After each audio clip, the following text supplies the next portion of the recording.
Dr. Mosley spoke about new research detailing the health benefits of eating chocolate in his BBC Radio 4 podcast episode.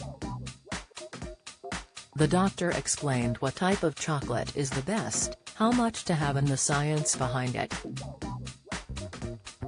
"I've had a bit of a slump, so I really feel like a snack. I have a seriously sweet tooth, so much so that I normally don't have any sugary treats in the house because I know I'll just eat them." Dr. Mosley started the podcast. During the episode, he made an exception to his sweet treat rule and allowed himself chocolate. "That should not only satisfy my cravings but may even lower my blood pressure, improve my cardiovascular health and perhaps even boost my brain," the Just One Thing host said whilst snacking on the treat. Recent studies suggest that a couple of squares of the really dark stuff may be good for you.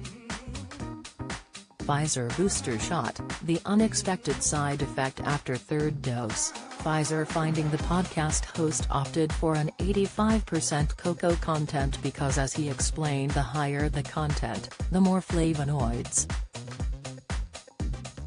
Apart from a distinct delicious chocolatey smell, flavonoids are linked to various health benefits responsible for making the sweet snack a good choice.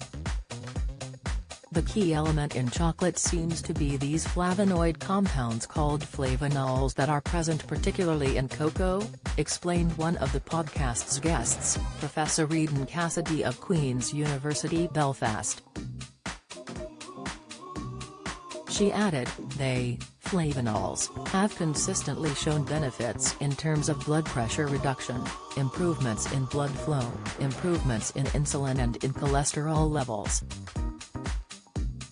The common mistake people make when showering that can be harmful, pharmacists warning, in former Pfizer booster shot, the unexpected side effect after third dose, Pfizer finding, insight dementia, the popular drink that damages the brain and leads to worse thinking ability, informer, how can chocolate boost brain health? Cassidy explained that flavonoids reach the large gut, where they're munched up into metabolites. After this process, they travel through presumably the blood to the heart and brain. She added, metabolites have been shown to cross the blood-brain barrier, where they have the potential to have neuroprotective effects and have impacts on neuroplasticity. So, they are getting into brain tissue and they seem to have effects on cerebral blood flow. Mosley said the golden rule for these healthy goodies is, the darker the chocolate the more bitter the chocolate, the higher the levels of these plant compounds. Sadly, there are no flavonoids in white chocolate and very little in milk chocolate, both of which I am extremely fond of.